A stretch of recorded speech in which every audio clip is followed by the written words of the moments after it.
espaces sont différents. On n'a pas un seul design qu'on duplique à l'infini. Chaque fois qu'on crée un coworking, on s'associe avec un artiste ou un designer local, acteur du tissu économique et social local. C'est hyper important. Nous, on veut vraiment avoir des racines qui poussent dans le quartier, créer, animer, entretenir des communautés d'entrepreneurs et des communautés de communautés. Aujourd'hui, on a 9 espaces. On en a 7 à Bruxelles, 1 à Zaventem et en Luxembourg. Quand on s'installe ici, on ouvre à Anvers et à Liège. On commence effectivement à avoir un réseau national et ça, pour nous, vraiment, ça fait partie de notre vision, quoi. Et ça a toujours été une hérésie pour nous que tous les jours, à la même heure, tout le monde doit se rendre au bureau et on voit les embouteillages que ça crée. C'est incroyable, mais quand tu mets des gens les uns à côté des autres, ils commencent à parler les uns avec les autres et ils font des choses ensemble, quoi. On organise plus de 500 événements par an chez Silver Square.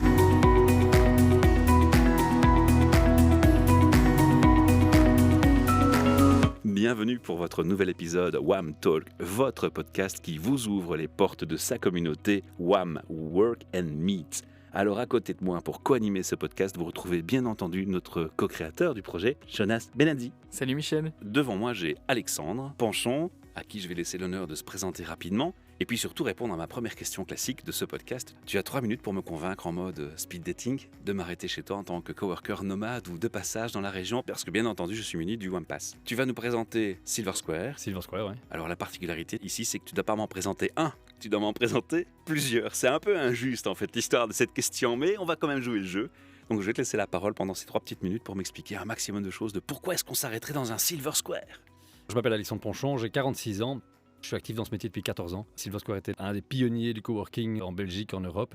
Voilà, donc ça fait 14 ans qu'on développe ce métier-là. Au début, on a commencé, finalement, le coworking à la base. Les racines du coworking, c'est les business centers. Sauf qu'en fait, on s'est mis à imaginer des espaces différemment et en fait, on a vu qu'il y a de la magie opérée, quoi. C'est incroyable, mais quand tu mets des gens les uns à côté des autres, ils commencent à parler les uns avec les autres et ils font des choses ensemble, quoi. Ils vont boire un café, ils vont déjeuner, ils se rendent compte qu'ils ont le même client. Ils disent, tiens, mais est-ce qu'on pourrait pas faire plus à deux? Ils se marrent, ils célèbrent, enfin, ils font tout et n'importe quoi, tout ce qui se passe, toute la magie qui se passe dans un coworking. Après, pourquoi venir dans un Silver Square? Bon, on a évidemment une longue expérience, mais c'est pas pour ça qu'un coworker nomade va s'arrêter chez nous. Il va s'arrêter chez nous parce que d'abord, il va découvrir des espaces assez incroyables. On a une particularité chez Silver Square, c'est qu'on n'a pas un seul design qu'on duplique à l'infini. Chaque fois qu'on crée un coworking, on s'associe avec un artiste ou un designer local. Et ça nous permet en fait d'avoir tous les espaces qui sont différents. On part du principe que si on fait du copy-paste du même design en permanence, forcément, ton modèle s'appauvrit parce que tu commences à couper les angles, tu coupes ce qui est trop cher et donc tu perds de la qualité. On veut, si tu veux, que chaque Silver Square soit unique et aussi un acteur du tissu économique et social local. C'est hyper important. Nous, on veut vraiment avoir des racines qui poussent dans le quartier et c'est pour ça qu'on va chaque fois prendre un artiste ou un designer local. Quand on va à Anvers, on prend un designer d'Anvers. Quand on va à Liège, on prend un designer de Liège, etc. Il y a des Silver Square dans chaque ville que tu viens de citer. Aujourd'hui, on a 9 espaces. On en a 7 à Bruxelles, 1 à Zaventem et en Luxembourg. Et j'en ai visité un. J'ai eu la chance de visiter celui de Bruxelles-Nord. C'est encore un peu de boulot. Certainement. mais on va se revoir, j'en suis sûr. Et on ouvre tout prochainement, donc encore cette année ici, on ouvre à Anvers et à Liège. Donc là, on commence effectivement à avoir un réseau national et ça, pour nous, vraiment, ça fait partie de notre vision, quoi. Nous, notre but, si tu veux, c'est de rendre le bureau liquide.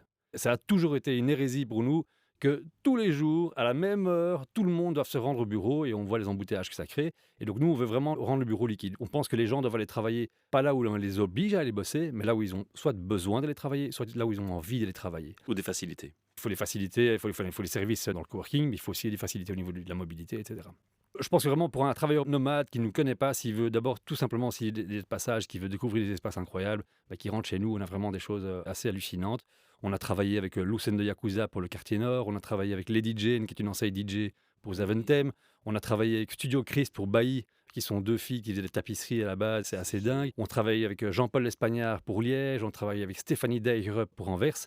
Donc voilà, il y a vraiment une grande diversité, et ce qui fait que voilà, chaque lieu est unique. Et ça permet aussi à nos coworkers, si tu veux, d'avoir leur petit coworking à eux, quoi. Ils peuvent dire, ouais non, celui-là je l'aime pas, mais parce que moi j'aime bien Louise, ou j'aime bien Zaventem, ou j'aime bien... Et en fait, on aime bien cette diversité, quoi. On pense que là, dans la diversité, c'est là qu'est la richesse. Ah, je te rejoins, mais alors totalement déjà sur cette valeur. Pour un nomade, il y a forcément le design qui est important parce que tu viens à 1 heure L'ambiance. ou 2. L'ambiance. Et après, alors voilà, il y a l'ambiance. Depuis qu'on a découvert la magie du coworking, on est vraiment dédié à la communauté. Donc, comment moi je dois décrire mon métier? Mon premier métier, c'est vraiment créer, animer, entretenir des communautés de personnes et d'entrepreneurs et des communautés de communautés. Rien qu'avec ça, c'est bon, hein. J'ai déjà envie de m'arrêter. C'est bienvenu pour un café. Et donc, pour ce faire, si tu veux, on crée des lieux qui se veulent inspirants avec des artistes. Et c'est parce que les gens s'y plaisent qu'ils vont s'y installer. Si je devais dire l'inverse, alors mon métier c'est de louer des bureaux, ça fait un méga flop, quoi.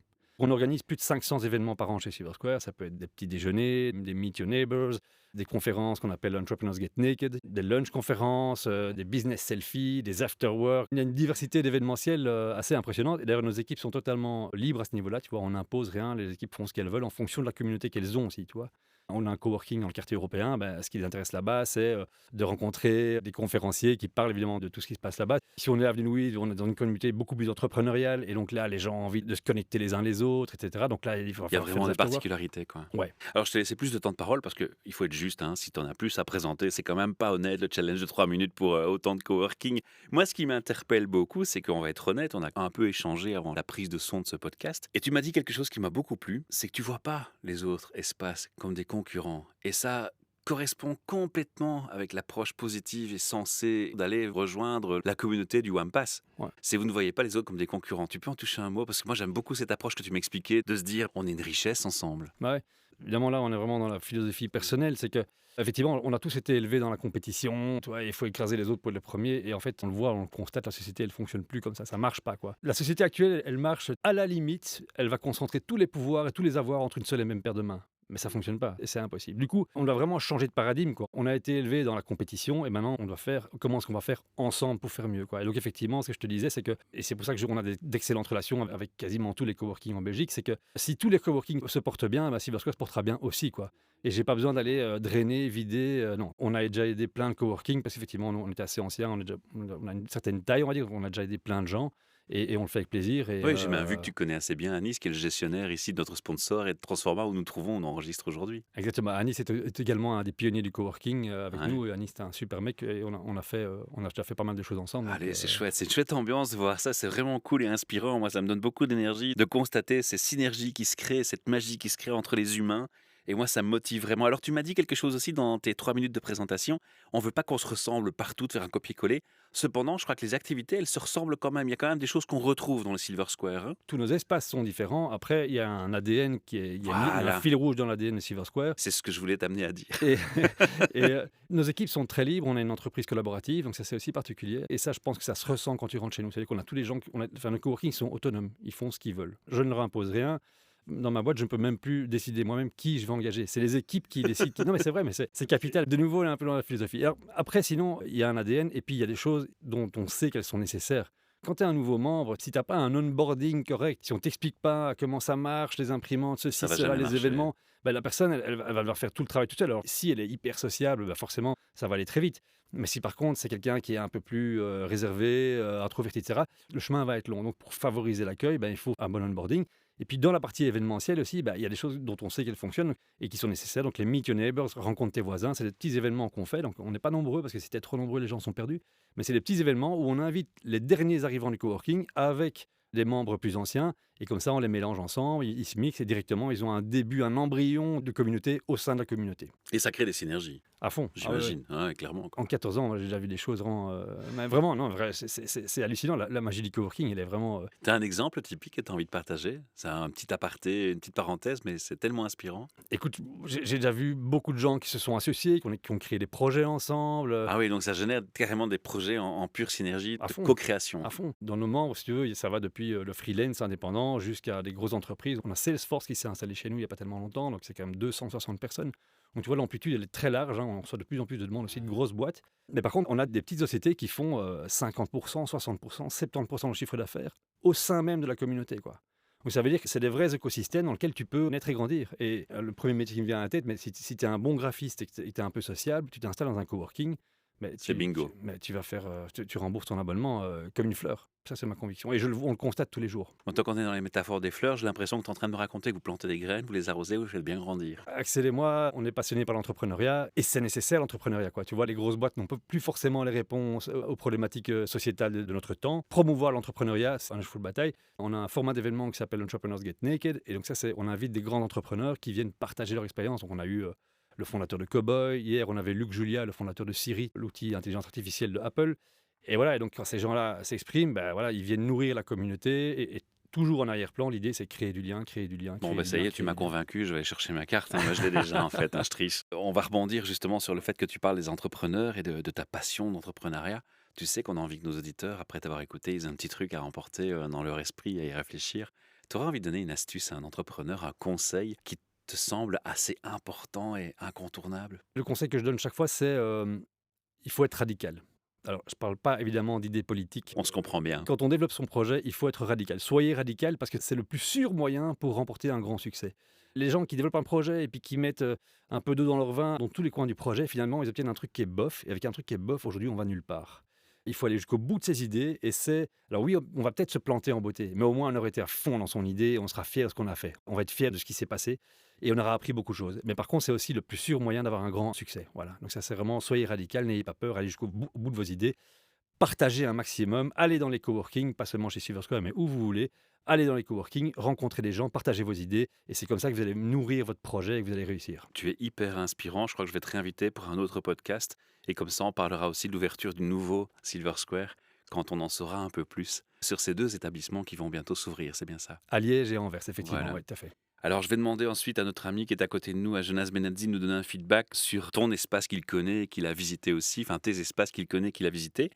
Mais avant, je vais te laisser l'opportunité de nous dire un petit dernier mot pour nos auditeurs éventuellement. T'as encore une chose que tu aurais envie de partager? Le métier du coworking qu'on fait avec beaucoup d'autres gens, je pense qu'il y a 400 players ou 500 players en Belgique, donc c'est énorme. C'est un métier qui est passionnant, c'est un métier qui n'est pas encore abouti, il n'arrête pas de pivoter, il est en pleine mutation. Et certainement après le Covid. Le Covid a fait que ce qui devait se passer en 15 ans ou 20 ans s'est passé en 2 ans. Et donc aujourd'hui, le coworking est vraiment une solution aussi à des problèmes sociétaux et je pense que tu es sensible à ça.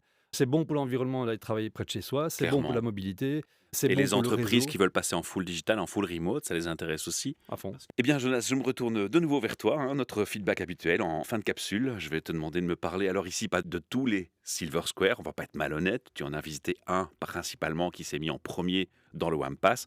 On suppose et on imagine bien que les autres vont suivre. Alors, je vais te laisser nous donner le feedback sur celui qui est près de la gare du Nord, à Bruxelles. Effectivement, Michel, on espère que les autres vont suivre. Je fais un petit clin d'œil à notre invité. Merci Alexandre pour ton intervention avec nous.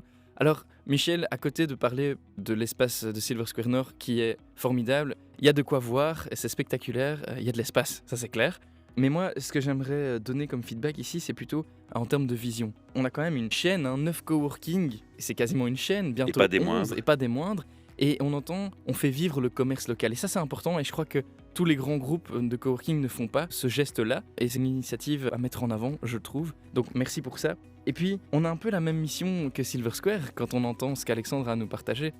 Chez Work and Meet, c'est l'économie de la communauté, quoi. On comprend que quand on fait quelque chose avec un coworking, c'est toujours avec une communauté en premier, et Alexandre l'a vraiment bien montré. D'ailleurs, je vais te balancer parce que pendant qu'il a Balance-moi. prononcé ses paroles, tu étais derrière en train de faire yes, yes, yes. Alors, on l'entend pas parce que j'ai coupé au montage, mais je te voyais que tes grands gestes. J'étais très content d'entendre effectivement cette mission et cette vision partagée. Et puis une dernière chose, la phrase clé qu'on va retenir aujourd'hui, c'est que si tous les coworkings se portent bien, le secteur des coworkings se portera mieux. Et ça, c'est vraiment très important. Tous les acteurs des coworking et des tiers-lieux doivent entendre ce qu'Alexandre a partagé aujourd'hui. C'est ce qu'on essaye aussi de faire passer comme message. Donc, merci beaucoup à Alexandre d'avoir appuyé ce point-là. Voilà, à bientôt. Un très très beau mot de conclusion. Mille merci pour ça. Et merci Alexandre. Merci Alexandre de m'avoir accordé ton temps, ta Merci, confiance, Michel. de t'être déplacé jusqu'ici. Et puis, on va se revoir avec une grande joie. Grand merci Michel, à très bientôt, passez quand vous voulez.